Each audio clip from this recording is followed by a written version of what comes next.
राहुल सांकृत्यायन जी की पुस्तक तुम्हारी शय में आज जिस विषय के ऊपर हम चर्चा करेंगे वह कोई नया नहीं है। हर युग में हर समय कई लोगों ने अपने अपने तरीके से इन प्रश्नों को हल करने की कोशिश करी है। यहाँ तक कि अपने लेख मैं नास्तिक क्यों हूं में भगत सिंह ने भी इस प्रश्न को अपने तरीके से प्रस्तुत किया है। और अब देखना है कि राहुल सांकृत्यायन जी इसे किस तरीके से हल करते हैं। चलिए मेरे साथ। आभासी दुनिया की मेरे दोस्तों, शालिनी बोल रही हूं। जय भीम, हूल जौहार। आज के लेख का विषय है तुम्हारे भगवान की शय, और ये शय किस प्रकार होगी उसका वैज्ञानिक दृष्टिकोण में प्रस्तुत कर रहे हैं। चलिए पढ़ते हैं।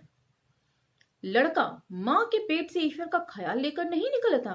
भूत प्रेत तथा दूसरे संस्कारों की तरह ईश्वर का ख्याल भी लड़के को माँ बाप तथा आसपास के सामाजिक वातावरण से मिलता है। दुनिया के धर्मों में बौद्ध धर्म के अनुयायी अब भी सबसे ज्यादा हैं, लेकिन उनके दिल में सृष्टिकर्ता का ख्याल भी नहीं उठता। तो कह सकते हैं कि राहुल सांकृत्यायन जी ने बौद्ध धर्म की काफी परख उन्होंने की थी, और जिसके बिहाफ पर वे ये बात कह रहे हैं। शायद बौद्ध धर्म जो है वो वैज्ञानिक दृष्टिकोण से ज्यादा महत्व रखता है। रूस की 90% जनता भी ईश्वर के फंदे से बहुत दूर हट चुकी है, और अब कुछ बूढ़ों को छोड़कर यह ख्याल किसी को नहीं सताता।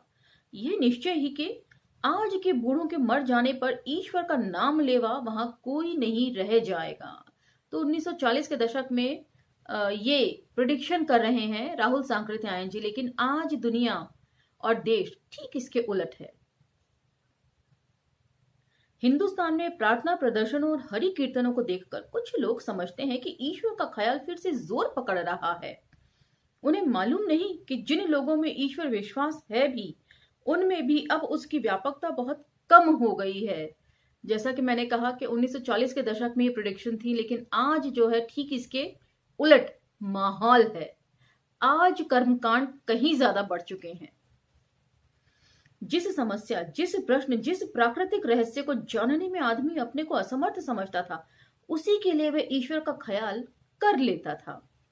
दरअसल ईश्वर का ख्याल है भी तो अंधकार की उपज।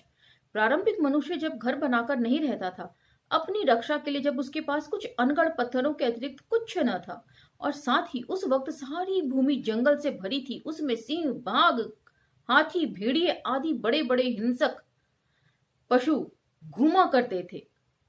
दिन में भी वृक्षों के ऊपर चढ़कर गुफाओं के भीतर छुपकर कुछ सजग रहकर वह किसी तरह अपने जीवन को बचाता था। अंधेरे में अपनी ताक में बैठे जंतुओं का डर उसे बदहवास किए रहता था। इस प्रकार वह अंधकार प्राकृतिक मनुष्य के आज तक भय का कारण बना हुआ है। हाँ, अब आगे चलकर मनुष्य ने भाषा का विकास किया, विचारों को प्रकट करने के लिए उसके पास कुछ शब्दकोश बना, और अब हर पीढ़ी अपने अनुभवों की कटु स्मृतियों को अगली पीढ़ी तक पहुंचाने लगी, तो वास्तविकता की अपेक्षा कल्पना जात भय की संख्या बहुत बढ़ गई। और यही सब बातें जो है भगत सिंह ने अपने लेख मैं नास्तिक क्यों हूं में भी कही हैं। अंदाज थोड़ा जुदा है। जीवन भर अपने बलिष्ठ शासक और नेता से मनुष्य थर थर कांपता था। वह अपने आश्रितों के साथ बात की अपेक्षा लात से ही काम लेता था। इस साधारण शिक्षा दीक्षा में कितने काने, कितने लंगड़े हो जाते हैं और कितने जान से हाथ धो बैठते हैं। ऐसे निर्दयी स्वामी और मुखिया का भय उसके मरने के बाद भी लोगों के दिल में नहीं हटता था। तो यहाँ पर मुझे याद है भगत सिंह ने अपने लेख में नास्तिक क्यों हूं में इन्हीं सब बातों को समझाने के लिए नीरो और चंगेज खां का उदाहरण प्रस्तुत किया था। उम्मीद है कि आपके जहन में मैं नास्तिक क्यों हूं लेख अभी जिंदा होगा। मरने के बाद भी वे अपनी बस्तियों में किसी वृक्ष पर या किसी चबूतरे पर अधिष्ठित मानने लगते थे। अंधेरा होने पर किसी वक्त उनके प्रकट होने का डर था। अज्ञात भय ने इस प्रकार देवता का रूप धारण किया, और ये भी विचार आगे चलकर महान देवता अर्थात विद इन ब्रैकेट्स लिखा है महादेव या ईश्वर के रूप में परिणत हुआ। प्रारंभिक मनुष्य का मानसिक विकास अभी निम्न तल पर था। उसकी शंकाएं हल्की और समाधान सरल थे। वर्षा क्यों होती है? पर्जन्य देवता के नेतृत्व में मेघ समूह किसी जलाशय या पहाड़ में चरने जाते हैं। वे वहां से पानी लेकर पर्जन्य के आज्ञानुसार जगह जगह बरसाते हैं। इंद्र पर्जन्य का स्वामी है। वह कभी कभी वज्र को चलाकर अपना रोष प्रकट करता है। यही अशनि या बिजली है। पहाड़ों की आकृति को मेघ से मिलते जुलते देखकर उस समय लोग समझते थे कि ये पहाड़ ही हैं जो आकाश में मेघ के रूप में खड़े हैं। उनके विश्वास में पर्वतों के पर भी होते थे जिन्हें इंद्र ने नाराज होकर किसी समय अपने वज्र से काट दिया। यकीन मानिए इस तरह की कोई कहानी मैं नहीं जानती हूं जो जिस चीज का जिक्र यहाँ पर कर रहे हैं राहुल सांकृत्यायन जी। हो सकता है आप में से बहुतों ने इस तरह की कहानियां सुनी हो अपने बचपन में।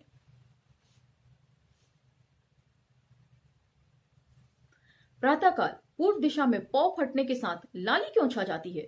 यह उषा स्वर्ग की देवी का प्रताप है। उस वक्त सूर्य अपने प्रखर प्रकाश के कारण प्रचंड देवता था और वह 7 घोड़ों के रथ पर त्रिभुवन की यात्रा के लिए निकलता था। आग के पास बड़े बड़े हिंस्र पशु नहीं आ सकते। प्रकांड वृक्षों और महान विद इन ब्रैकेट ब्रह्म जंगलों को ये धाए धाए करके जला देती है। इसलिए अग्नि प्रत्यक्ष था।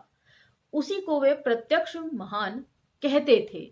तो क्या क्या चीजें रही होंगी और किस किस तरीके से ये देवता के रूप धारण करती रही होंगी। प्रकृति में जो चीजें हैं, जो संपदाएं हैं प्राकृतिक, उसका जिक्र वहां पे ये कर रहे हैं। ये संपदाएं तो नहीं है लेकिन जो भी प्रकृति से मिल रहा है मनुष्य को, उसकी बात हो रही है।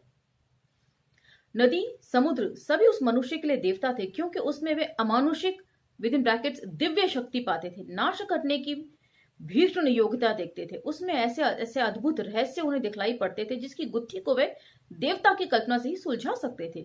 मनुष्य ने प्राकृतिक शक्तियों में बहुवेदवाद को अपने ज्ञान की सीमा के बहुत संकुचित होने के कारण स्वीकार किया था। उस वक्त विज्ञान इतना उन्नत नहीं था।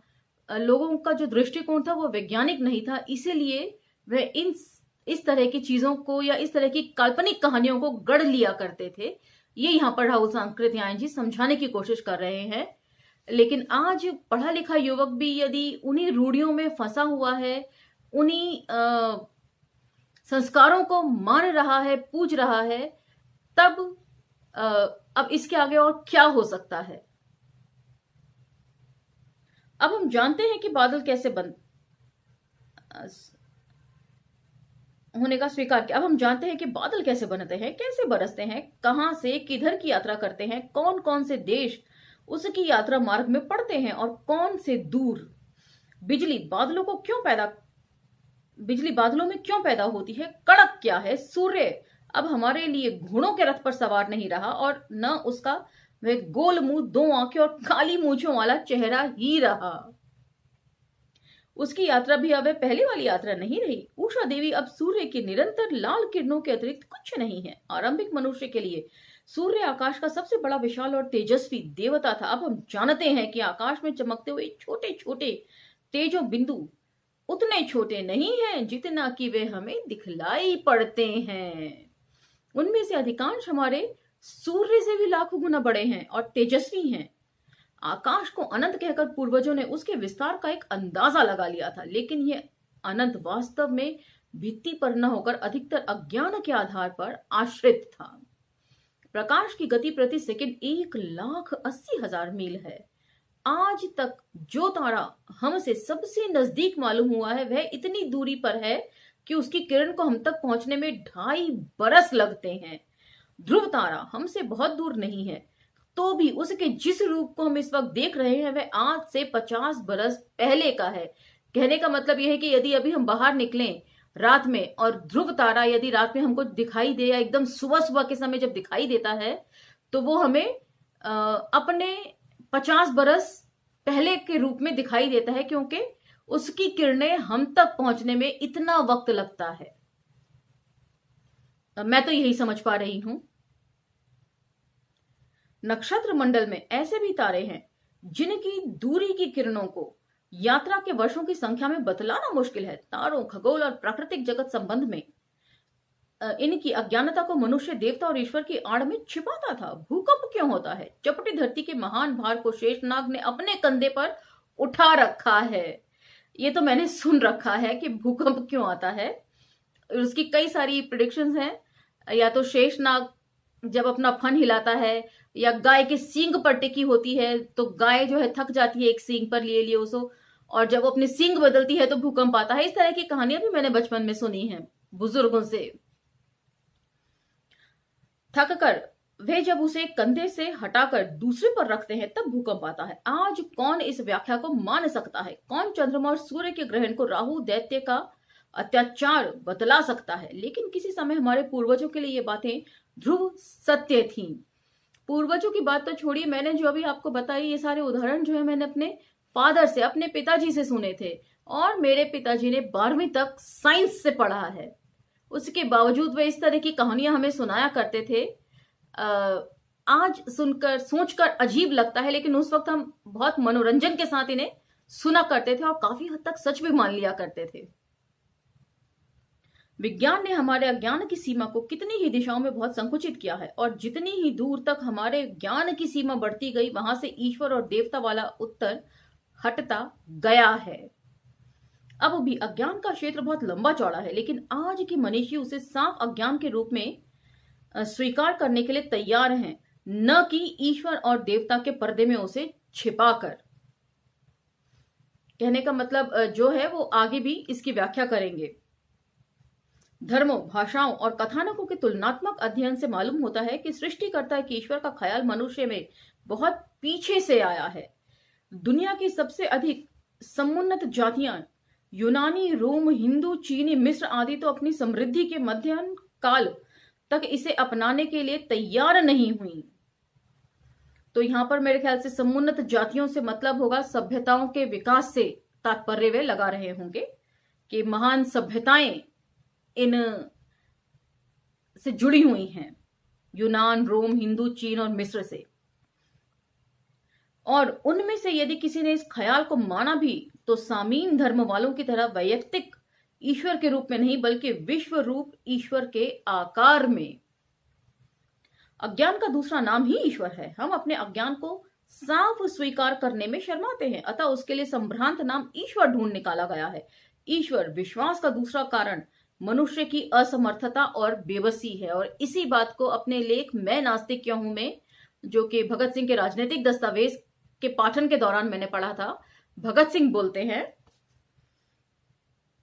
कि विश्वास कष्टों को हल्का कर देता है, यहां तक कि उन्हें सुख कर बना देता है। तो उसका रेफरेंस भी बहुत सारा ऊपर नीचे वे देते हैं, बहुत सारे उदाहरण के साथ देते हैं, जिसे यहां पर देना उचित नहीं है। तो आप यदि चाहें तो वो लेख पर वापस लौट कर भी जा सकते हैं, मैं नास्तिक क्यों हूं में। और यदि पढ़ने में रुचि है तो भगत सिंह के राजनीतिक दस्तावेज का पृष्ठ संख्या 140 पर ये पंक्तियां हैं।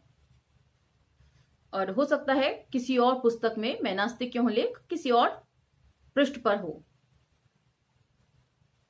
आए दिन हर तरह की विपत्तियों, प्राकृतिक दुर्घटनाओं, शारीरिक और मानसिक बीमारियों को असह्य वेदना सहते सहते जब मनुष्य बचने का कोई रास्ता नहीं देखता, तब यह कहकर संतोष करना चाहता है कि ईश्वर की यही मर्जी है, वह जो कुछ करता है अच्छा ही करता है, वह हमारी परीक्षा ले रहा है। भविष्य के सुख को और भी मधुर बनाने के लिए उसने ये प्रबंध किया है। अज्ञान और असमर्थता के अतिरिक्त यदि कोई और भी आधार ईश्वर विश्वास के लिए है तो वह है धनिकों और धूर्तों की अपनी स्वार्थ रक्षा का प्रयास। समाज में होते हुए हजारों अत्याचारों और अन्यायों को वैध साबित करने के लिए उन्होंने ईश्वर का बहाना ढूंढ निकाला है। धर्म की धोखाधड़ी को चलाने और उसे न्याय साबित करने के लिए ईश्वर का ख्याल बहुत सहायक है। इस संबंध में धर्म के प्रकरण में हम कुछ कह आए हैं, इसलिए फिर से उसे यहां दोहराने की आवश्यकता नहीं जान पड़ती है। तो यही सब बातें भगत सिंह ने भी बोली हैं। उन्होंने भी बताया है कि एक मुल्क जो है वो दूसरे मुल्क का शोषण कर रहा है, और यही बात जो है सबसे खराब है। और कहाँ है ईश्वर उस वक्त जब एक राष्ट्र दूसरे राष्ट्र का अत्याचारपूर्ण शोषण जो है वो काफी सफलतापूर्वक कर रहा है। उस वक्त ईश्वर को वहां होना चाहिए, जो कि वो नहीं है। और यदि ईश्वर इन सब चीजों का, दुखों का मजा ले रहा है, तो वह नीरो है, चंगेज है, उसका नाश हो। इस प्रकार की पंक्तियां भगत सिंह ने मैं नास्तिक क्यों हूं में वे नास्तिक क्यों हैं इस चीज को सपोर्ट करने के लिए दी हैं। कई सारे उदाहरण उन्होंने सामने रखे हैं और वही सब यहां पर भी उद्धृत कर रखा है राहुल सांकृत्यायन जी ने।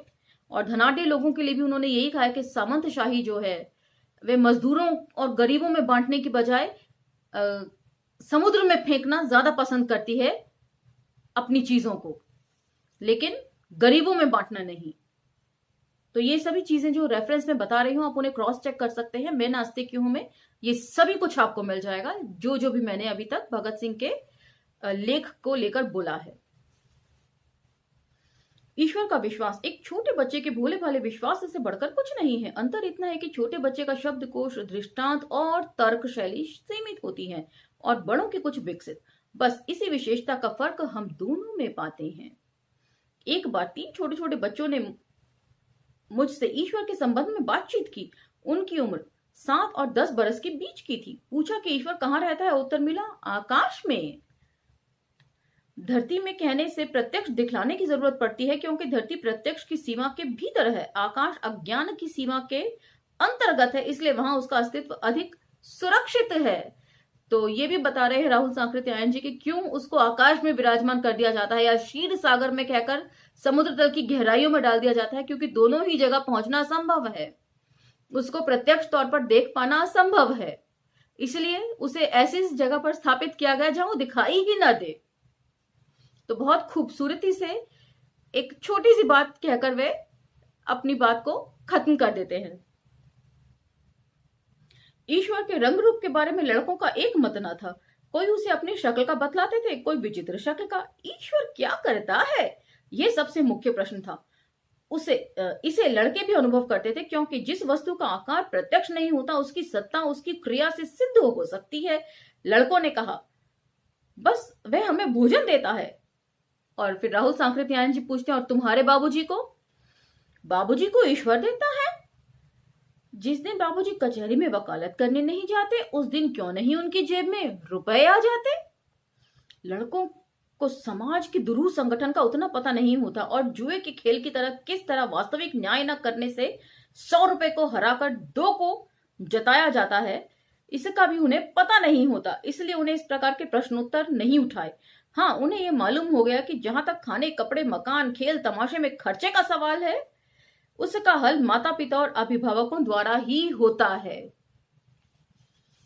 तो भगत सिंह इस बारे में बहुत अच्छी बात बोलते हैं कि आपसे पहले, क्योंकि पहले ऐसे उदाहरण बहुत कम हैं जिन्होंने ईश्वर की सत्ता को चुनौती दी है, इसीलिए लोगों को मानने में आपत्ति होती है कि ईश्वर नहीं है। यदि उदाहरण पर्याप्त होंगे तो लोगों को मानने में कोई आपत्ति नहीं होगी, क्योंकि आसपास हर कोई यही मानता है कि ईश्वर है। तो वो काफी अच्छी बात बोलते हैं इस चीज को लेके। लेकिन जब उससे पूछा गया, तुम्हें सिरदर्द कौन देता है? माँ बाप या सगे संबंधी? वे तो विवल हो जाते हैं। अम्मा और बाबूजी क्यों ऐसा चाहेंगे? वहां ईश्वर का हाथ होना उन्हें आसानी से स्वीकार कराया जा सकता है। और पेट दर्द ईश्वर देता है। यक्षमा से घुल घुल कर तुम्हारे पड़ोसी को किसने मारा? ईश्वर। 7 दिन के बच्चे की मां को मारकर कौन उसे अनाथ करता है? ईश्वर।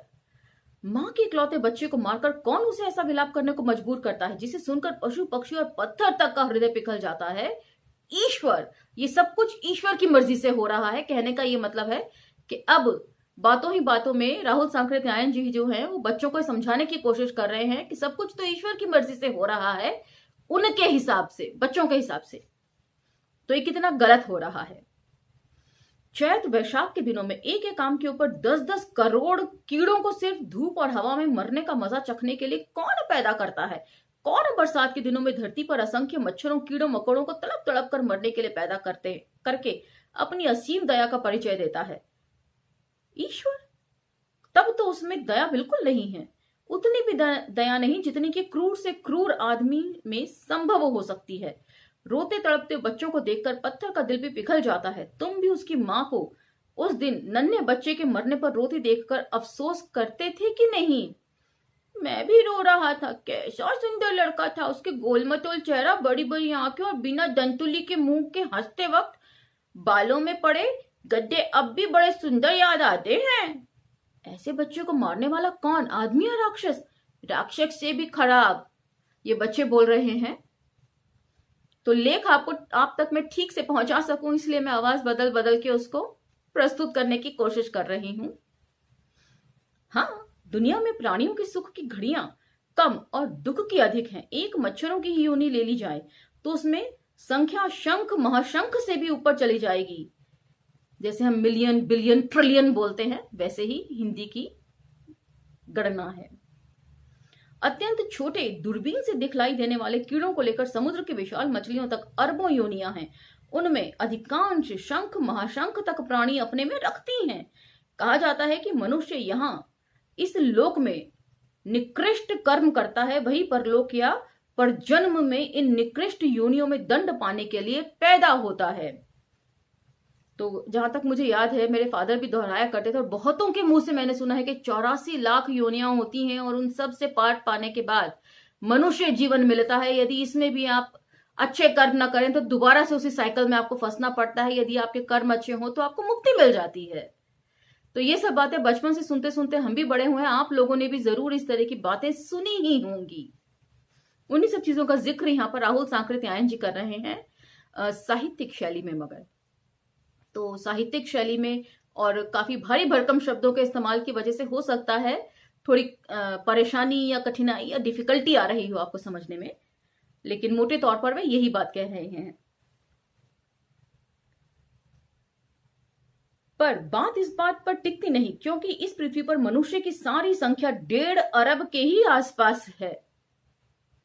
फिर 1.5 अरब मनुष्यों के पूर्वबीले कर्म को भोगने के लिए इतनी अधिक संख्या के जीव कैसे पैदा हो सकते हैं? ईश्वर ने इन असंख्य जीवों को सिर्फ यंत्रणा और कष्ट के लिए पैदा करके क्या अपनी कृपा का परिचय दिया है? इंसाफ तो उसमें छू नहीं गया, बल्कि उसके इस कर्म को से तो यही लगता है कि उससे बढ़कर जालिम और पाषाण हृदय दुनिया में और कहीं नहीं मिल सकता। थोड़ी देर पहले ही मैंने भगत सिंह का एग्जाम्पल दिया था कि वे बताते हैं कि नीरू और चंगेज खां जैसे क्रूर शासक भी यदि ईश्वर की मर्जी से ही यहाँ पैदा हुए हैं तो ऐसे ईश्वर का नाश हो जो मनुष्यता पर धब्बा हैं। वो एग्जाम्पल देते हैं कि नीरू और चंगेज को हम क्रूर शासक कहते हैं, लेकिन इतने लोगों को मारना, छोटे बच्चों को अनाथ करना, एक राष्ट्र का दूसरे राष्ट्र का शोषण करना, सामंतशाही का मजदूरों और किसानों का खून चूसना, यदि ये सब कुछ ईश्वर की मर्जी से हो रहा है तो ईश्वर तो नीरो और चंगेज खान से भी ज्यादा खतरनाक और क्रूर है और उसका नाश होना चाहिए। तो इस तरीके से वो अपनी बात रखते हैं मैं नास्तिक क्यों हूं लेख में। शेर भी हिरण का शिकार करता है अपनी भूख को दूर करने के लिए, छिपकली पतंगे को दबोचती है पेट भरने के लिए। सभी जीवधारी दूसरे जीव को आत्मरक्षा और जीवन धारणा के लिए मारते हैं। भरसक तड़पा तड़पा कर मारना भी पसंद नहीं करते, लेकिन ईश्वर जिसको मारता है क्या उसके मांस से वे अपनी भूख शांत करता है या आत्मरक्षा के लिए उसे वैसा करना आवश्यक मालूम होता है? इन दोनों के ही न होने पर सिर्फ खेल के लिए ऐसा घोर कृत्य ईश्वर को क्या बतलाता है? तो सेम वही नीरो और चंगेज खां वाला उदाहरण यहाँ पर आप लगा सकते हैं जो भगत सिंह ने दिया था अपने लेख मैं नास्तिक क्यों हूं में। सब कुछ बातें वही हैं जो हम मैं नास्तिक क्यों हूं में पढ़ चुके हैं, सिर्फ कहने की शैली, अंदाजे बयां जिसे कहते हैं वो अलग है और कुछ उदाहरण अलग हैं। जहां भगत सिंह ने नीरो और चंगेज खां के उदाहरण से और सामंतशाही का मजदूरों और किसानों का खून चूसने से या गरीबों का खून चूसने से उसको दिखाया है, एक राष्ट्र का दूसरे राष्ट्र पर जो अत्याचार के पॉइंट ऑफ व्यू से दिखाया है, यहां पर कीड़े मकोड़े और यूनियों के जरिए राहुल सांकृत्यायन जी ने वही बात कहने की कोशिश की है। इसी के साथ ये लेख समाप्त होता है। अगले लेख में फिर मुलाकात होगी। तब तक लाइक शेयर सब्सक्राइब करते रहिए और अंबेडकर नामा ग्लोबल और बहुजन विजडम पर भी हमसे ना जुड़ना भूलिए, अंबेडकर नामा के साथ साथ। धन्यवाद।